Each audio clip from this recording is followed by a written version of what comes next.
So, a couple of days ago, I was talking about what was going on over in Kenya.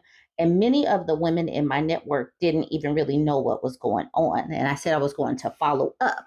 And the lady that was telling me about these things that are going on from the perspective of a Kenyan, she sent me this news article. She said that a lot of things are not being reported, but she also did follow up with some pictures and other things. So, this article is from an African publication called The Nation. It says anti tax demonstrations. High Court upholds deployment of KDF or Kenyan Defense Forces, that is their military forces. Okay, what do you need to know? Government given 2 days to state the scope, duration, and areas of intervention by the KDF. The ruling was made following a petition filed by the Law Society of Kenya. The High Court was the High Court has upheld the deployment of the KDF to assist the police in quelling the anti-finance bill protests. However, in its ruling on Thursday evening, the High Court gave the government 2 days to state the scope, duration, and areas of military intervention. This ruling was made following a petition filed by the Law Society of Kenya, the LSK. The lobby challenged the Gazette notice published by Defense Cabinet Secretary Aden Duale deploying KDF to assist police in suppressing violent protests in various parts of the country. On Tuesday night, Mr. Duale issued a Gazette notice declaring a national security emergency, paving way for the deployment of the KDF to quell the ongoing mass protests against the Finance Bill 2024. And you can see some of the pictures. This is them being deployed. This was after the police, who had been deployed to restore law and order, especially in Nairobi, were overwhelmed by the protesters who managed to storm into the National Assembly, where they caused havoc and also burnt City Hall. On Thursday, KDF soldiers patrolled the streets of Nairobi as protesters engaged in anti-riot police officers in running battles for the better part of the day. The government, through Attorney General Justin Muturi, defended the deployment on the grounds that the law was followed in the publication of the Gazette notice, but the LSK disagrees. So Kenyans are taking to Twitter to show pictures and videos of police looting. I don't know how they are protecting anything or quelling the protesters as they are taking a smart TV. This is one of the Twitter pages, Dictator Watch, and they are posting videos and pictures of the police and the KDF and really highlighting things that the newspaper publications is probably not highlighting. The woman who is in my Instagram box talking to me was saying that yesterday the streets of Nairobi were silent and the streets were absolutely flooded with heavily armed soldiers. She said it's a very strange situation considering they were supposed to be withdrawn. Yet today they poured into the city while heavily armed. She says it's unnerving to see them drive around in armored vehicles with machine pew-pews, and they're just supposed to be there to support the police. She said, also, it's not like the common citizen is ever armed. Last night, another student also disappeared. We don't know if they're safe or even coming back. She says something's tense in the capital, and there are unconfirmed rumors of a flag lowering.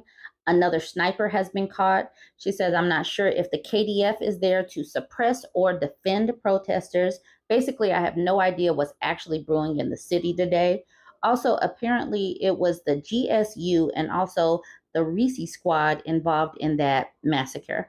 Apparently, the KDF in the city isn't as hostile as early speculation theorized, so I'm a little less tense. The cops are still copping though. She said that the cops are going around firing tear gas and arresting and chasing people. People are receiving the KDF quite happily, actually. Protests are only able to move peacefully wherever they are. The only really chaotic area are where the cops engage civilians. There are these weird vehicles moving around Nairobi, though. No number plates, no uniforms. And she's saying that these cops are in these vehicles and they're not necessarily in uniform and they are taking out the protesters. She said this man has been identified as one of the unalivers in the police unit called Rhino. He is somebody that is actually taking out people. He is supposedly a rogue cop. So this is what is being said to me. This woman is a Kenyan woman who is actually there in Kenya. This is the article. It says it is now emerging that a rogue cop who pew-pewed Rex Kenyaki during a peaceful anti-finance bill protest commands a rogue police unit called Rhino. The unit is deployed in the Nairobi CBD to do dirty work, including arresting touts in bus parks and soliciting bribes from them. He is reportedly feared by his fellow cops because he's an errand boy for the Central Police Station OCPD and is untouchable. He operates alongside two other cops identified as Waruru and Jeff. According to the Embakasi East MB Babu Owino, the same cop unaliver is a member of the rogue police unit called Team Alpha Sierra 6, which was formed to eliminate Kenyans. He so that they're already identifying this man. They said he is buddy within this organization, and he is untouchable. He is not, even though he's been identified, he's probably not going to be arrested. So this is what this woman is letting me know, and I'm just putting this out there because she said that media is afraid to talk. She said that she can't really talk. She can't be identified because she doesn't know what is going to happen if people are watching their social medias. So jump in the comments. Let me know what you think about this. Don't forget to like, comment, and share. This is another story that CNN is reporting out of Kenya. And of course, women and girls are not protected because it seems like the Kenyan government is too busy trying to pad their own pockets and live lavishly, and they're not caring about what the British military is doing to their women and children. This says the British Army trains in Kenya. Many women say soldiers raped them and abandoned children they fathered. 17-year-old Marianne Panalasi cuts a striking figure whenever she goes in Archer's Post, a small town 200 miles north of Nairobi. She lives alone and is light-skinned in a place where mixed-race people are a rarity and therefore ostracized. They call me Munguzu Maskini, or a poor white girl, she told CNN, at her single room house, a tremor in her voice. They always say, "Why are you here?" Just look for connections so that you can go to your own people. You don't belong here. You're not supposed to be here suffering. Marion believes that her father was a British soldier, but she has never met him. She does not even know his name. So here's a picture of Marion, and they call her White Girl. Marion is among a group of mixed race children whose mothers say they were conceived after Grape by British soldiers training in Kenya. Her mother, Lydia Juma, was among hundreds of Kenyan women who filed complaints with the UK military over the years, as documented by Kenya's human rights body. "I don't know why God is punishing me. I don't understand," Juma said through tears in a powerful 2011 documentary, The Grape of the Samburu Women. Marion, aged 4 at the time, sat on her mother's lap, sometimes hugging her mother as she wept, and recounted how she was violated and the suffering she had endured since. Juma's live-in boyfriend, with whom she had two older children, left her after she gave birth to Marion, a mixed-race child, because grape is a taboo in their culture. The moment he saw that the child is white, he went, and he went forever, she said in the film. And there Marion is at the bottom here with her mother. And that's just how unfair this situation is. The Kenyan government didn't protect these women, and therefore they are failing these children. It says Juma died 2 years after that interview without ever finding the man she says raped her. Mixed race children continue to be born in remote villages where the British Army trains its soldiers in Kenya. The British Army Training Unit, Kenya, is headquartered in the town Nanyuki, about 70 miles southwest of Archer's Post. Batuk is currently under investigation by the Defense, Intelligence, and Foreign Relations Committee of Kenya's National Assembly. It has held public hearings in several areas where British troops trained and heard a litany of complaints about abuse, exploitation, and SAs from communities around them. It intends to hear from Batuk officials and the British High Commissioner to Kenya at the end of its work later this month, according to a schedule shared with CNN. One of the more contentious accusations against British soldiers involves the case of Agnes Wanjiru. Wanjiru, a 21-year-old Kenyan woman, vanished in 2012 after entering a hotel with British soldiers. Her body was later found in a septic tank. Despite a Kenyan inquest ruling her death a murder and the reported identification of a suspect by fellow soldiers, the British soldier allegedly involved hasn't faced charges. Wanjuru's family believes British officials are indifferent to her case and pleaded with the king for help during his visit to Kenya. A British High Commission spokesperson said it takes all allegations raised by the community seriously and it will ensure thorough investigations.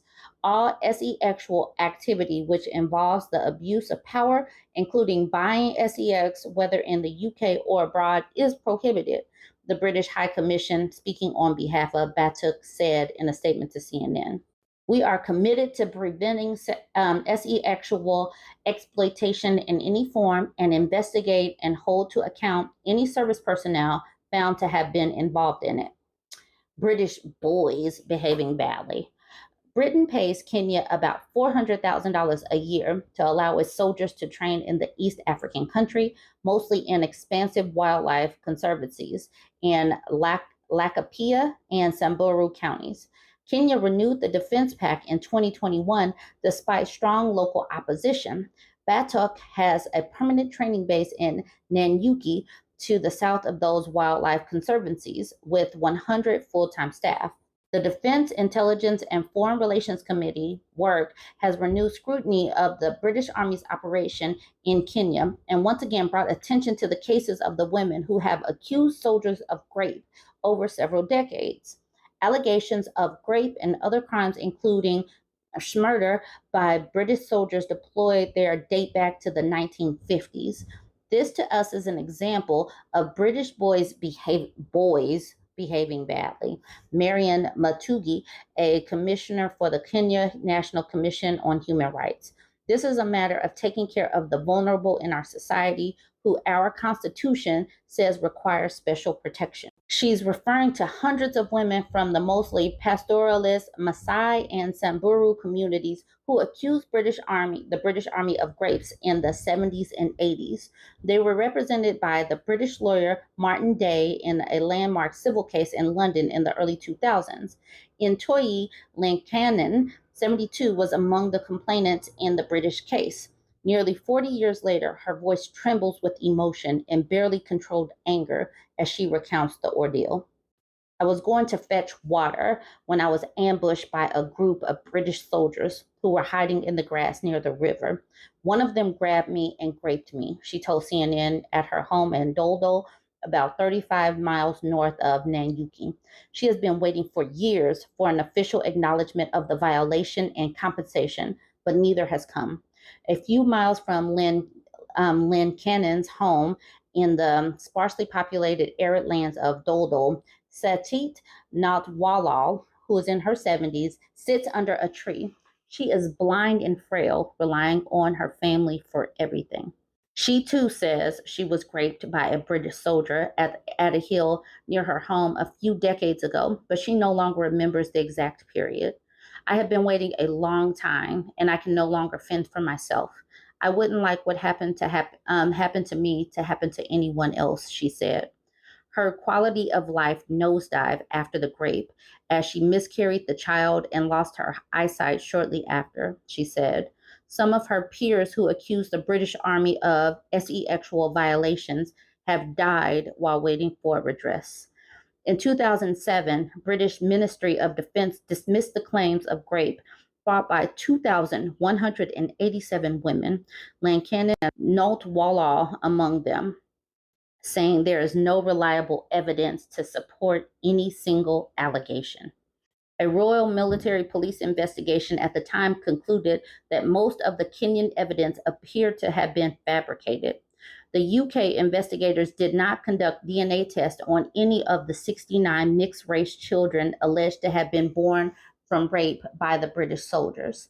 Some of the women testified in 2009 about being preyed on by British soldiers as they went about their daily chores to Kenya's Truth, Justice, and Reconciliation Commission, set up in 2008 to hear from the victims of injustice spanning from 1963 to 2008, including ethnic conflicts and political violence, among others. And the Kenya's Truth, Justice, and Reconciliation Commission claims the government in Nairobi lost the case files without explanation.